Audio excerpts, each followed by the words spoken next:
Susar, herkes susar, her yer kural.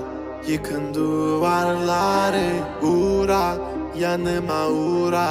Bir yazı tura, bükelim tüm kolları. Koy koy yeni bir kat, onu da geçeyim iyi bir fark. Zoruna gidenin dili kurak, kapalı kapıya çeneni tak. Boş ver geri topla, verdiğin değerin dili olsa. Kalbimi vurmuş gidiyorsan, acı diliyorsan ve de biliyorsan. Kızgın güllerin üstüne düşmüş dolunayım ben. Soldum bir kere geriye dönersem yok olayım ben. Koştum bir firara, beni ölmezsem yine ara. Kara kış gibiyim sobalara, bizi doldursun odalara. Kızgın güllerin üstüne düşmüş dolunayım ben. Soldum bir kere geriye dönersem yok olayım ben.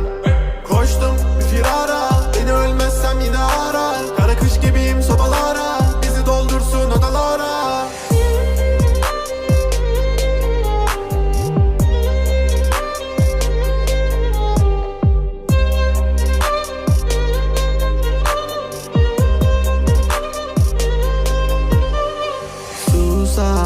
Herkes susar, her yer kural.